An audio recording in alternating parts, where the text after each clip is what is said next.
We have a lot to cover in this video, so let's jump right into it.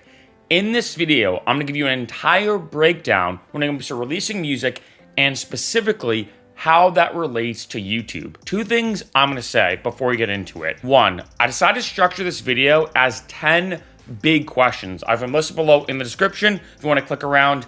I will say there's a lot that I'm covering, so things can get fairly tricky, right? So I'm gonna say that I structured this video in terms of the overall structure as 10 big points I'm covering.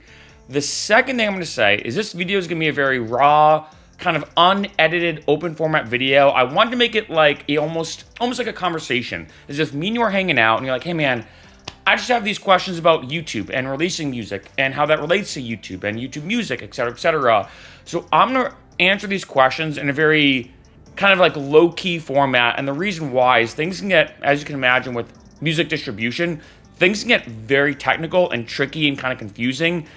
And especially more so, I find with YouTube more than any other platform, which is why I'm doing this entire video. Number one, what is YouTube music? Have to start here. Now, we all know what YouTube is. You're on it right now, you're watching videos. YouTube music, to word this in the most simple way, and I'm gonna bring this up a lot throughout this video. YouTube is like here, YouTube music is over here. You wanna look at YouTube music similar to Spotify or Amazon or Audio or Deezer or Pandora. YouTube Music is a streaming service in of itself. Let me repeat.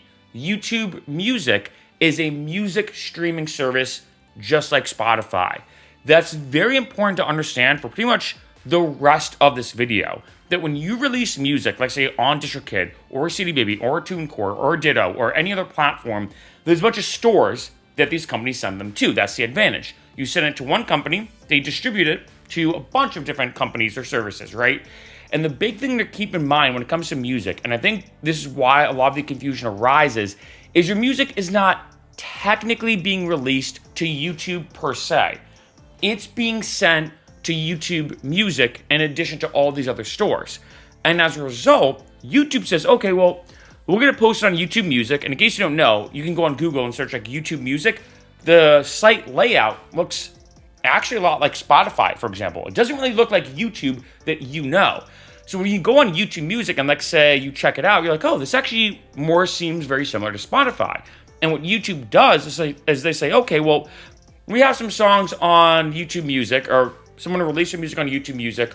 Why not also post that kind of same song on YouTube as a standalone video with just like the album artwork, nothing really going on. And I will talk about posting videos and everything later in this video, but this is super important to understand. This is also why, and I have to stress this point, this is super important. Release your music on YouTube Music. I know a lot of people have hit me up saying, hey Mark, I don't want my music to go on YouTube. Yes, you do. I'm gonna answer the reason why in numerous different ways throughout this video in different angles, because I think people are misled about YouTube a lot. It can get very confusing, which is why I'm doing this video, and I'm taking it step by step to remove all the technicalities. When it comes to YouTube, you want your music to be released on YouTube. I can't see any reason why you shouldn't. I'm gonna be honest, right?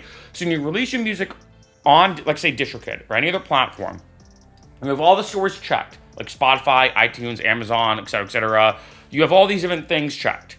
YouTube is really YouTube Music. That is something that some distribution services mess up. They say YouTube, and you think, oh, it's gonna post a video. Not really. It's actually going to YouTube Music, and then YouTube says, okay, we're gonna take the release on YouTube Music and auto-generate, and might as well put it as a video on YouTube, because why not? So keep that in mind.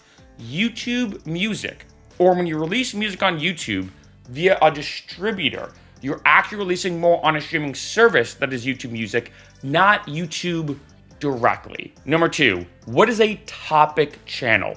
Now, when you release music, remember, it goes on YouTube Music. We already covered that. Hopefully that makes sense. Think of it just like Spotify, honestly. I think that's a really good way to think of it. So what YouTube does, in order to make more money for YouTube, let's be honest, and for you to make more money, it's kind of like a win-win. YouTube says, okay, well, we have YouTube Music, which is our streaming service like Spotify. Remember, keep that in mind. But we also have this other thing called YouTube, of course. Why not just take that song that was just released, create a video out of it, which is really just, like I said, the static image of your album artwork, posted as a video. It's not really a video as we think of it, right? It's just more of that static image. You hit play, you just listen to it, right? We've seen a bajillion videos like this. So YouTube says, okay, well, why not, if someone's releasing that song anyway, and it's on YouTube Music, it's on our streaming service, why not turn it into a video? Post it on YouTube. And that's what YouTube does. Now, in order for that to happen, YouTube has to create a YouTube channel for you as an artist. This is auto-generated. Now, I find, I gotta be honest, this has changed a little bit. I've noticed back in the day, if you release like 1 or 2 songs, or 1 or 2 releases, let me say that, you would typically go on what's called a various artists YouTube channel. What that means is it's one YouTube channel called various artists. These are all auto-generated, and there would just be a bajillion artists on these channels. I've noticed over the years, YouTube stopped doing this a little bit. I mean, they might still do it here and there. So you might see your music when you're first releasing on the various artists channel. But now, and especially after you release a lot more, YouTube will create a channel for you automatically. This happens automatically. YouTube will create a topic channel, that's what it's called, and call it like Joe Schmo topic channel, right? So if you release a song called Drop the Bass, kind of cliche name, but Drop the Bass by Joe Schmo, it will go on Spotify and Apple Music and Amazon and YouTube Music, like every other streaming service. And then YouTube says, okay, this is a song, why not put it on YouTube as well, right? It's auto-generated, it's a win-win. YouTube makes money from the ads, you make money from the ads as well, which I'll talk about a little bit later in this video. So YouTube takes that song, creates a video out of it automatically. This is done in an instant, honestly. They post it on YouTube. But of course, you need a channel for that to be posted on. As far as I know, I think it's impossible to post a video on YouTube without having a YouTube channel. I don't think there's any way to. There might be some hack, but I don't think so. You need a YouTube channel. So YouTube says, okay, we're gonna release Drop the Bass by Joe Schmo, but of course we need to create a channel. So we're gonna create Joe Schmo topic channel, which is the artist Joe Schmo, the topic channel, and Drop the Bass will automatically be put on YouTube. This is all done auto-generated, which is why when you start releasing music, you may notice, wait, I have a video on YouTube, but I never posted a video on YouTube. It was auto-generated by YouTube, and there's also a YouTube channel that's also auto-generated by YouTube for your name as an artist. Number 3, can you have your own YouTube channel? I think this is where confusion starts arising. I have had some artists say, hey Mark, I'm not gonna release on YouTube because I'm gonna release it on YouTube. This can get very, very tricky. I will say I have a video listed below in the description where I really went in depth about YouTube SEO. I'll talk about that in a second, but I do have that posted in the description if you do wanna watch it. But basically, here's the way it works. When your music gets posted on that topic channel, you have that topic channel with your song. You can also, and I highly suggest you do, 100% make sure you do, it's free. You should also create your own YouTube channel and post that song as a YouTube video. This you have to do manually. There's no confliction between the two. This is super important. This is why I think a lot of artists say, hey Mark, I don't release my music on YouTube, or I don't want my music going on YouTube because I'm gonna release it myself on YouTube as a music video, for example, or whatever. You can do both, and you should do both. So let's say if you have Joe Schmo topic channel, Drop the Bass is on that topic channel. You can also take that song and post it on YouTube, create your own YouTube channel, which again, you should do this, as Joe Schmo Official, Joe Schmo Musician, Joe Schmo DJ, or DJ Joe Schmo, or whatever. You can then post Drop the Bass as a song. You have to do this manually. So you may have to use like iMovie, Windows Movie Maker, Final Cut, whatever software we're going to use. You could do the same thing. You can literally take your album picture and just post it as a static image. You could use a music visualizer. I use Spectrum, for example. You can use, I think it's called Visi on DistroKid. It costs extra money, but you can use that. You can do it in After Effects, which is actually the way typically it's done if you have to use a program. When it comes to a music visualizer, you can create a music video, you can create a lyric video. You can have the creative freedom to post a video however you want. This is why you 100% should have an extra channel, or excuse me, your own channel. We can adjust things manually. When it comes to that topic channel, you cannot edit it.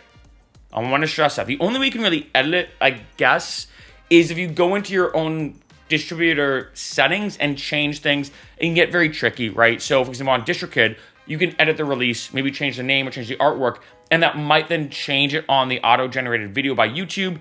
But it gets really tricky, to be honest. When it comes to auto-generated video, you cannot edit it whatsoever because the auto-generated video is linked to the release on YouTube Music, which again, like I said, is similar to Spotify. This is why you should create your own YouTube channel. And the main reason why, being honest, is one, you get more creative freedom. If you want to post the album artwork as a static image, you can. If you want to do a visualizer, you can. If you film your own music video, you can do that too. You can do it however you want. The second big thing, which is why I mentioned this kind of right away when it comes to this point, is YouTube SEO. Like I said, I have a video listed below in the description where I get really in depth. But of course, in case you didn't know, YouTube is the second biggest search engine. Second biggest just to Google. So it goes Google then YouTube. YouTube is bigger than Yahoo, Bing. Is that it? Is Ask Jeeves still around? I don't think so. Like, it's bigger than all of these search engines. And it's the #1 entertainment search engine. You want your music to be on YouTube because that's how it gets discovered. My music has gotten a lot of attention because I post it. I do what's called SEO, or search engine optimization, and this allows my music to kind of get higher in the search results. In case you don't know, SEO basically means it's the fact that when it comes to YouTube or Google, if you search fitness, for example, there's an entire crazily complex algorithm in the back end that determines which videos you should see in terms of these search results or suggested feed. This is all called SEO. And when you, let's say, post your own video manually, not only do you have the creative freedom to make that video however you want and release it however you want, but you also have the creative freedom and the SEO side of things where you could put in your own title and description and meta tagging and thumbnail especially. You can do all these kind of YouTube tricks to get it higher in these search results in order to boost it so your music gets heard more. This is 100% why you should have your own YouTube channel. Now, at this point, I'm going to take this kind of step by step. I'm kind of bouncing around a little bit, but take it step by step. At this point now, like say you just released your first single and everything, you're going to have technically 2 YouTube channels. You're going to have Joe Schmo topic channel, which is auto-generated, like I said, and then you're going to have Joe Schmo, your own YouTube channel, like say DJ Joe Schmo, Joe Schmo Official, or just Joe Schmo. You can title it however you want. You can have your own YouTube channel that you create manually. You have to do everything manually. And at this point, when you have 2, then the question comes up if you do want to do the YouTube OAC. How do you get verified on YouTube? How do you get to the YouTube OAC? I have done another dedicated video about this. I've listed below in the description. So I am going to kind of scrape the surface here and explain this very simply. I do suggest watching that video though if you want to go in depth and you do want to get verified on YouTube. Here's the way it works. First, you need at least 1 release on YouTube. So again, your Joe Schmo, you have Drop the Bass on that topic channel. You then need to have your own YouTube channel with the same artist name or some variant. So Joe Schmo and Joe Schmo Official, that's okay. Joe Schmo and DJ Joe Schmo, that's okay. But let's say your real name is Bob Smith and your artist name is Joe Schmo, and you have Joe Schmo topic channel and Bob Smith, your YouTube channel, that's not going to work, right? So your YouTube channel you create manually does have to match in a very relative way. I think the biggest thing is look at like a human. If I saw Joe Schmo topic channel and then I saw DJ Joe Schmo, I'd be like, oh yeah, that makes sense. Joe Schmo's the artist, but they're a DJ, so DJ Joe Schmo. Or Joe Schmo Official, or Joe Schmo Music, right? They have to relate in some way, shape, or form. So at this point now, you have your first release. It's on here. And typically, you've also already posted a YouTube video containing that release manually. So you have YouTube videos on your own channel, right? If that makes sense. Then, next step, you have to go through a distributor, like CD Baby, TuneCore, DistroKid, etc. You then go to your distributor and say, hey, I now want to link these channels together. What happens when you get verified on YouTube is they combine both channels into one. They all get merged into one, okay? So what's gonna happen is once, like say you go to, like say DistroKid, obviously that's the distributor I use, obviously hence the reason why I made a bajillion videos about DistroKid. You go to DistroKid, you say, hey, here's a YouTube channel I wanna connect. At some point, once you do this, it might take 3 days, it might take 3 weeks, it could take a couple months. It depends on a lot of different factors.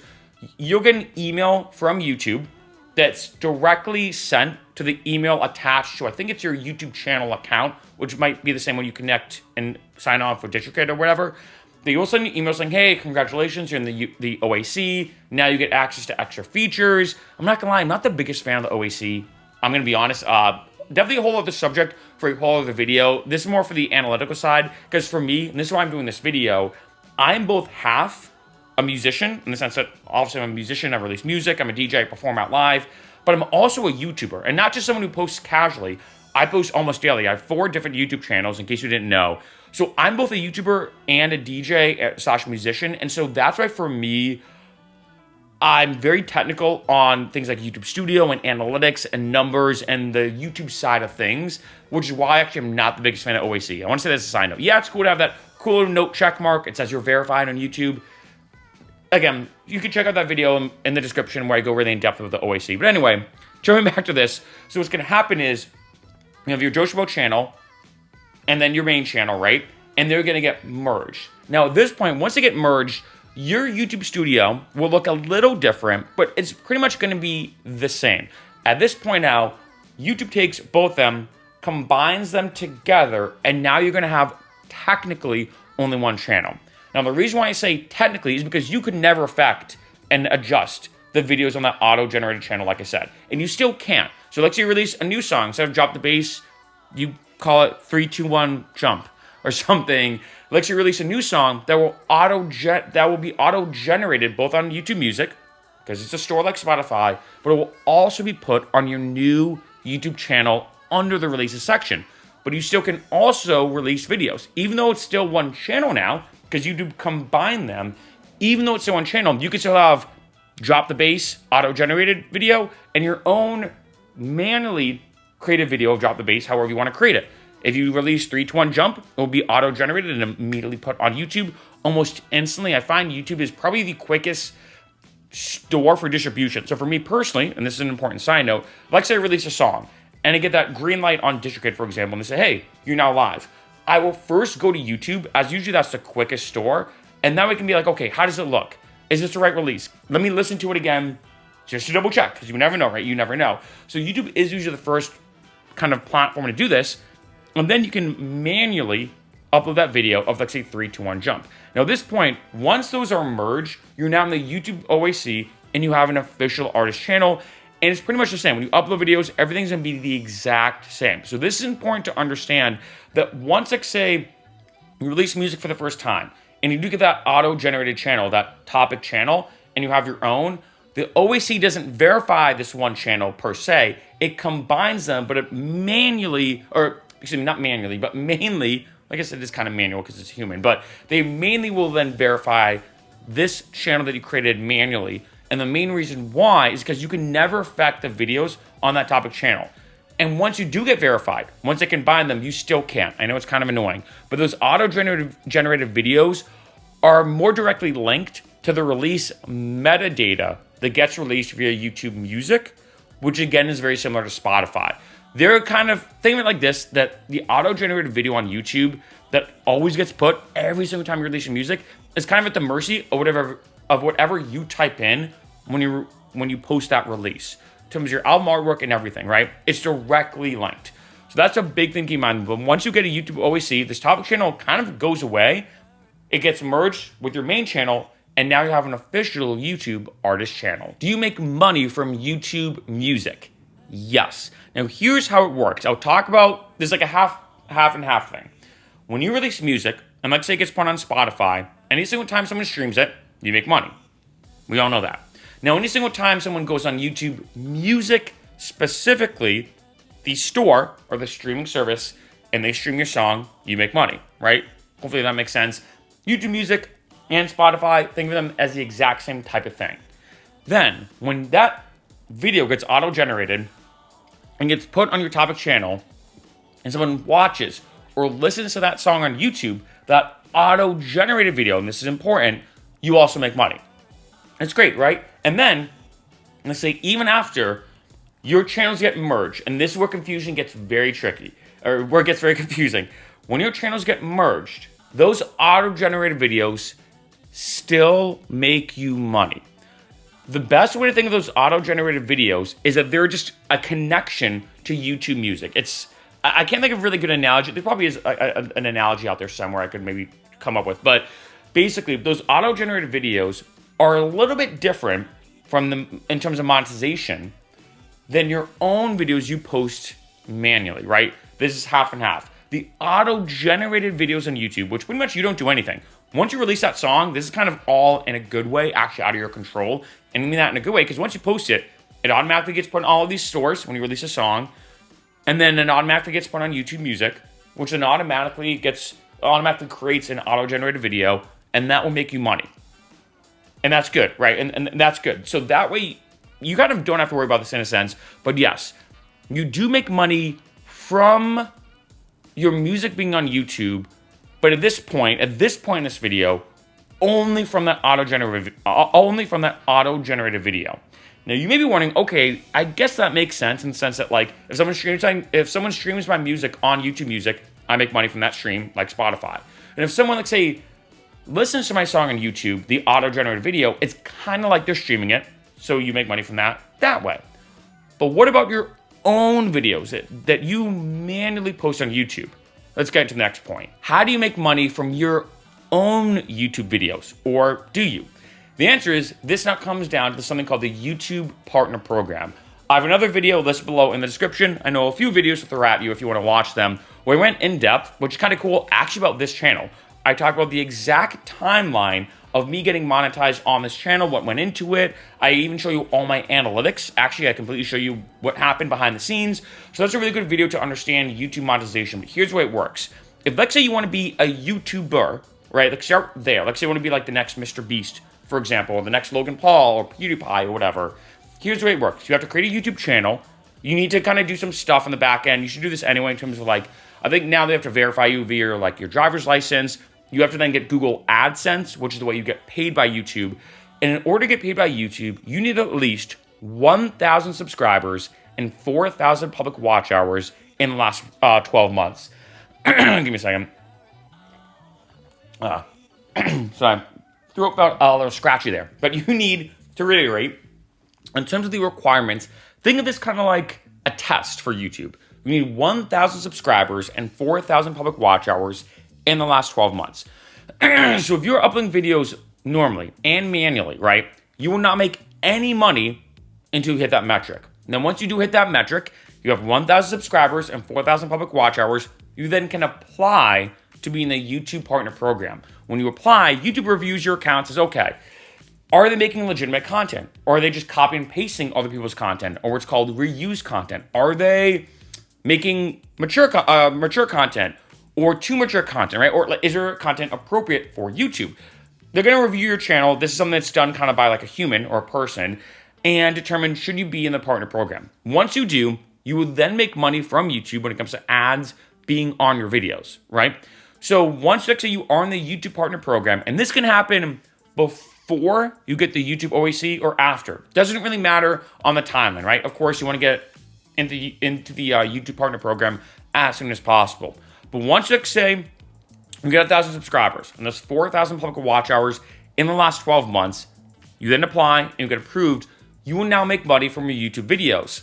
Being more specific, that means if you have, like, say, that channel of Joe Schmo or Joe Schmo Official or whatever, you will then start making money from any video that is now posted on Joe Schmo or will be posted on Joe Schmo. So in a sense, once you get into the YouTube Partner Program, you will be making money technically in two different ways. You'll be making money from the streams that occur from YouTube Music and that auto-generated video. You will also be making money from the videos that you have uploaded manually. It's kind of like a win-win. It's a double win. So let's say if you have that release, Drop the Bass. You'll make money from the streams of Drop the Bass that's directly linked to YouTube Music. You will also make money from the views and people watching that video as a YouTube video that you manually uploaded on YouTube. You make money that way. So you make money in both different ways. Next, do those auto-generated videos count towards the YouTube Partner Program? In some ways, yes. In some ways, no. Now, when you have those two different channels, let's back up a little bit. And let's say you do get a verified channel on YouTube. You get the YouTube OAC. Here's what happens. Let's say you have 100 subscribers on your channel, and let's say you have 10 subscribers on the YouTube topic channel. Remember, people can subscribe to that YouTube topic channel just because they're like, hey, I like this artist's songs, they subscribe. So let's say you have 10 on that YouTube topic channel and 100 on your YouTube OAC. When those get merged into one channel, YouTube combines the subscribers. So if you, let's say, have 100 here and 10 here, you now have 110 subscribers. So that's good. So that's a big leg up. Let's say you've been making music for a while, you just created a new YouTube channel, you're posting now on YouTube, and you say, oh yeah, might as well get an official artist channel. Why not? It's free, right? When you combine them, those subscribers will then be combined. And that does help count towards the YouTube Partner Program, which is good. On the other end, those auto-generated videos do not count towards watch hours. So let's say if you have a video that's auto-generated, which again, think of it just like a stream, I think this is a good way to think of it. If you have the auto-generated video, and let's say it has 100,000 views and a bunch of listens, and people are putting it on repeat and everything, none of those watch hours count towards your own channel into getting that YouTube Partner Program requirement or getting in it, even if you are verified. Even if you have a YouTube official artist channel, even if you're like, wait a minute, but those releases, those auto-generated videos are technically on my own YouTube channel, they still do not count towards the YouTube Partner Program. Any kind of watch hour that's counted towards that requirement has to be a watch hour from a video that you upload manually. Next, should you put your music in YouTube Content ID? This can get super technical. I have another video listed below in the description. I'm going to say, since that video, I might as well say this. Since that video I posted, my views have changed a little bit. I think it does depend. Here's where things get tricky.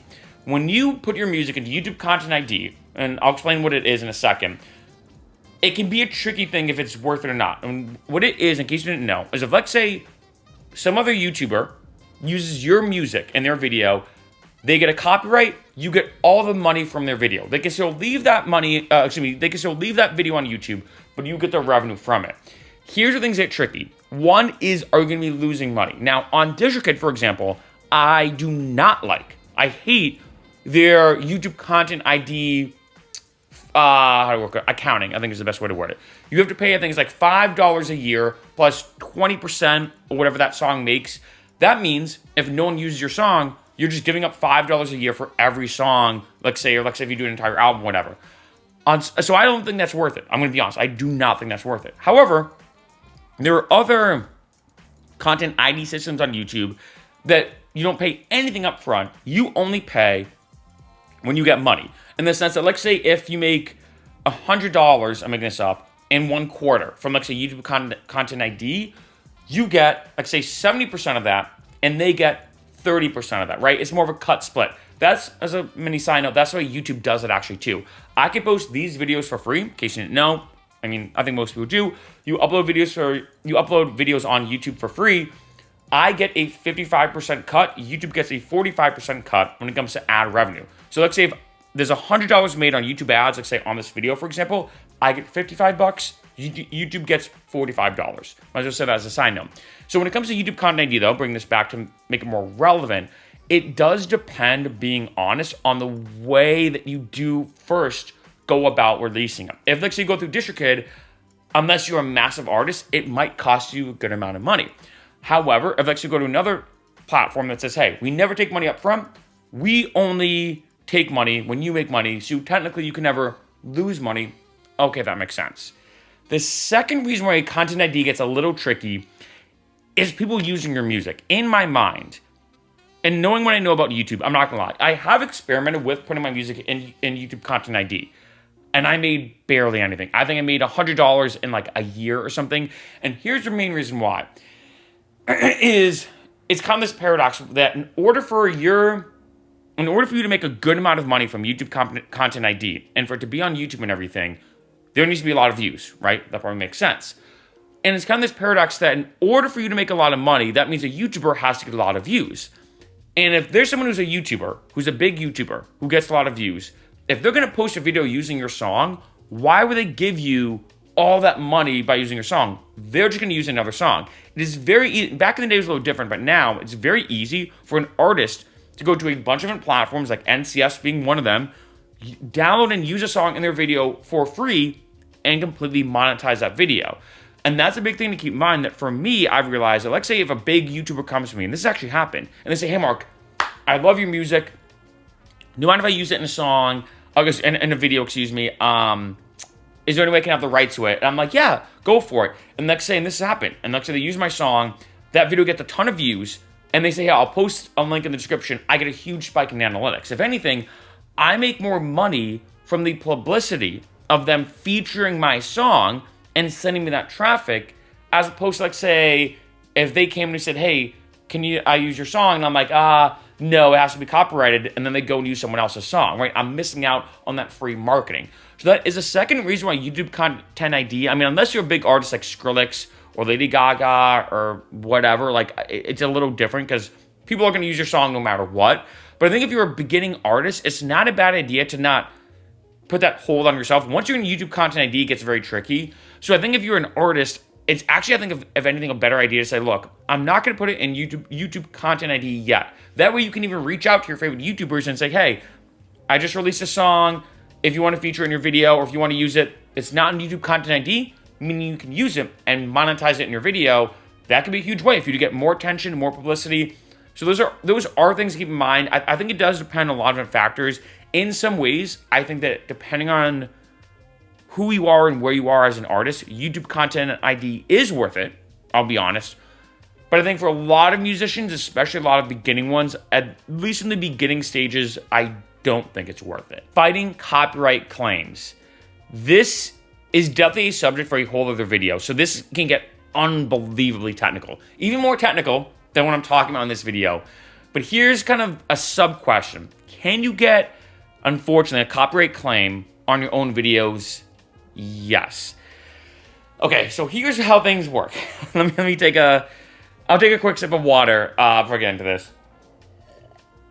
To start, the videos that are auto-generated on YouTube can never get a copyright claim. The reason why is they're linked, technically, to that streaming site, which is YouTube Music, which is then linked to you when you release your music via this distributor. So auto-generated videos, forget about them for now, or you don't have to worry about them. Like I said earlier, they're kind of out of your control, and I think that's, if anything, a good thing, so you don't have to worry about it.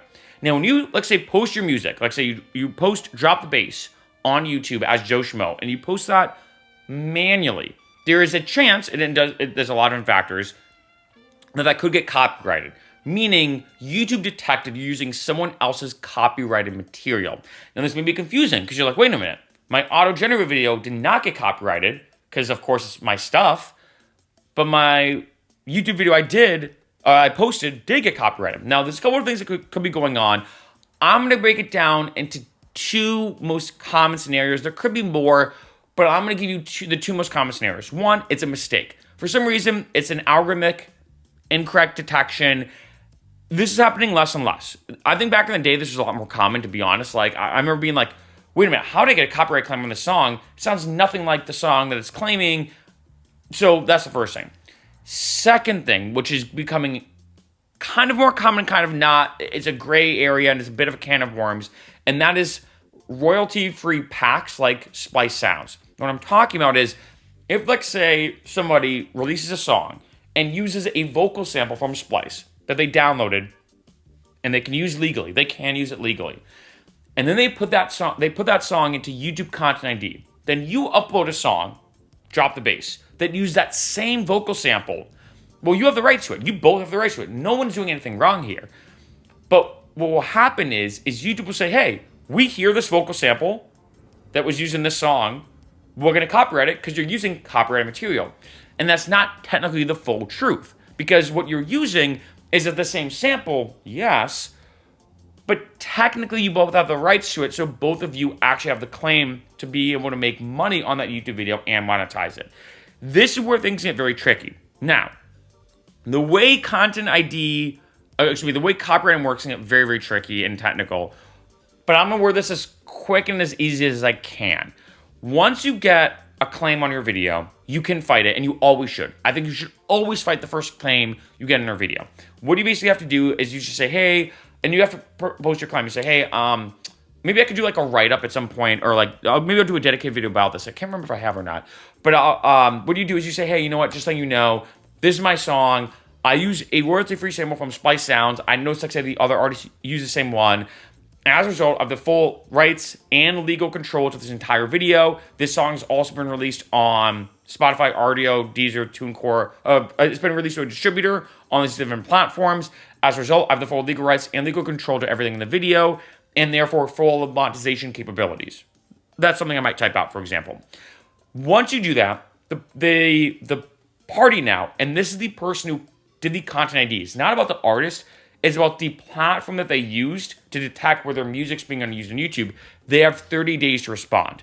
They can either say, oh, you know what? Yeah, you know what? You're right. My bad. They remove the claim. B is they don't respond at all, which can happen a lot. That claim gets removed. You start making money on that video. 3 is they refute it. They say basically, no, sorry, we still think we're right. You then have a second option to kind of do like a second rebuttal. And if you're wrong, you could get a claim. And if you get a claim on YouTube, which you get a strike, this can get very, very tricky. But if you get a strike on YouTube, 3 strikes and your channel is gone forever.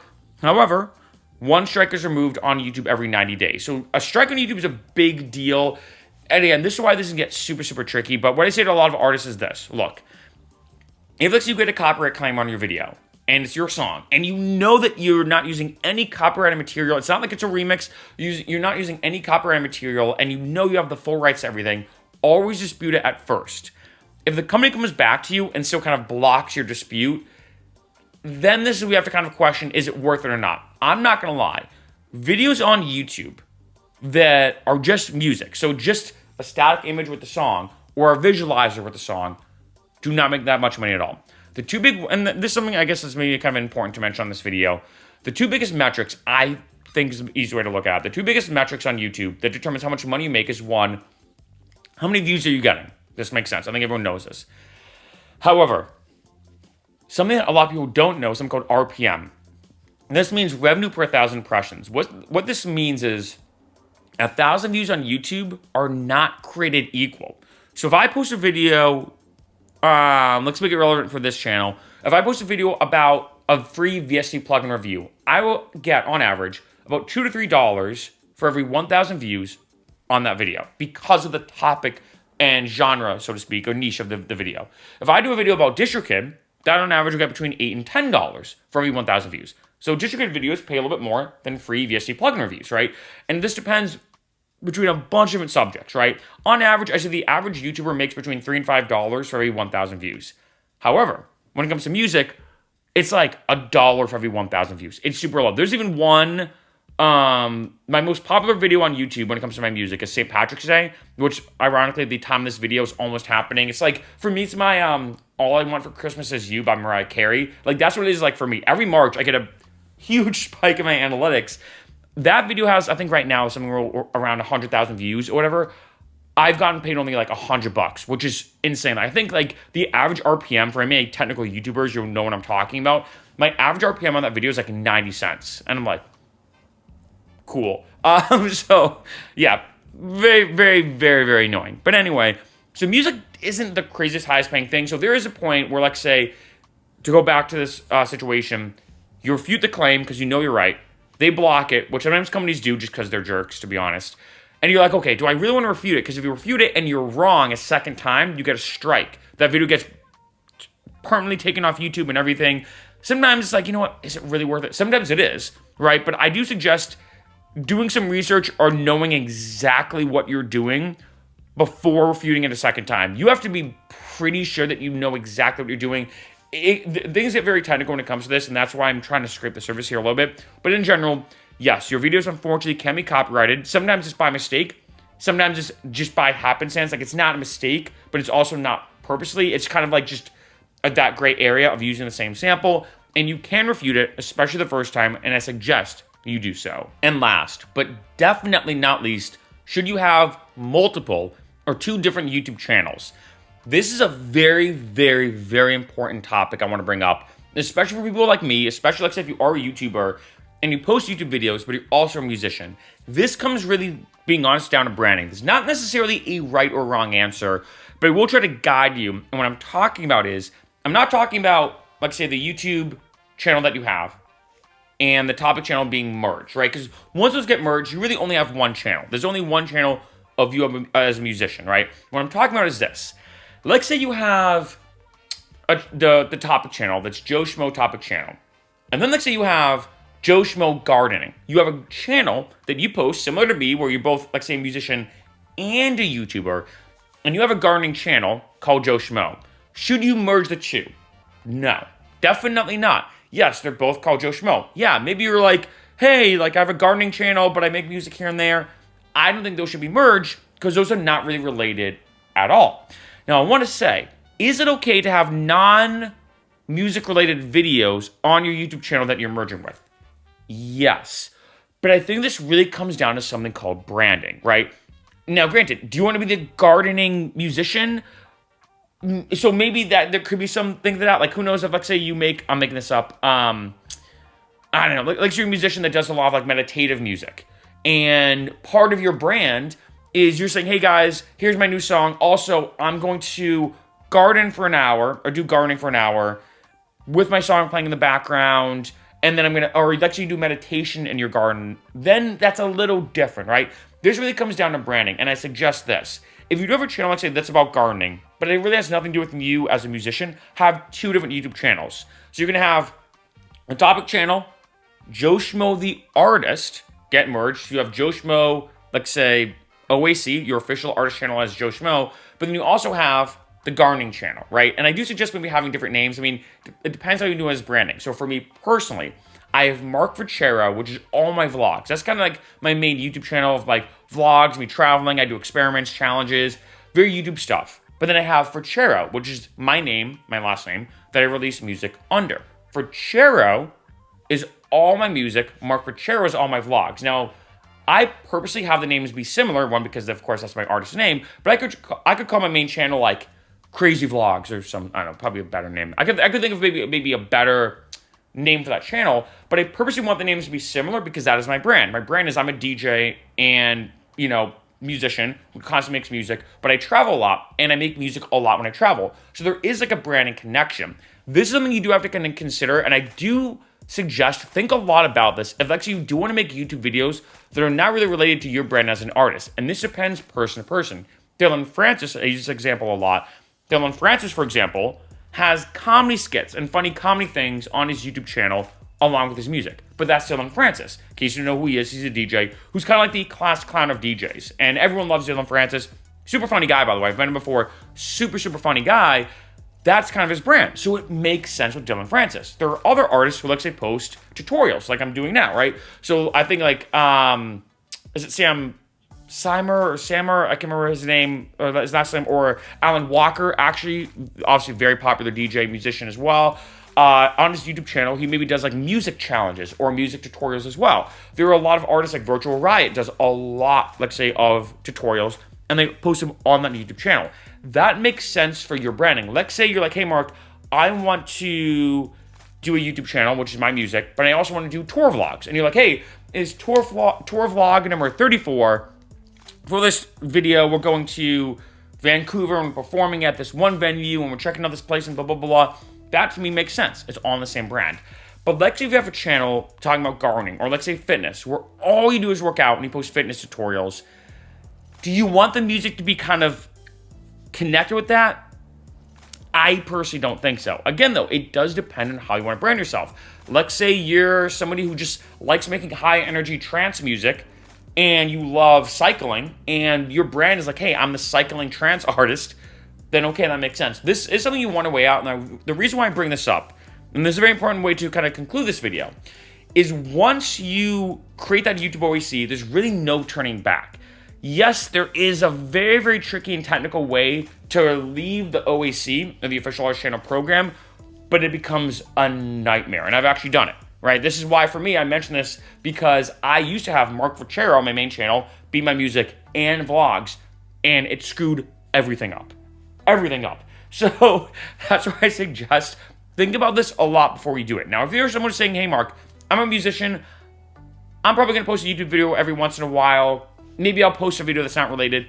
I think that's okay. Like, let's say you're like, hey, randomly I'll do a video about, I don't know, I'm thinking of like a good example. Like, I'm drinking this coffee right now, right? Like, or I sip it as I film videos. Now, let's say you're someone who travels a lot, you make a lot of music, and once in a while you post a video of a good coffee place that you went to because you like coffee and that's your thing. Again, that's fine, but I think this is something you want to weigh out. And there's no right or wrong answer. I want to stress that. It's not like there's going to be a right or wrong answer, but you do have to think about this critically, because if you are planning on doing a lot of YouTube videos about a subject that doesn't really relate to your music, you want to be careful of how you brand yourself, because remember, once those channels get merged, your topic channel and the channel you created manually, and you do merge them and you do want to be in the OAC, everything will be on one channel.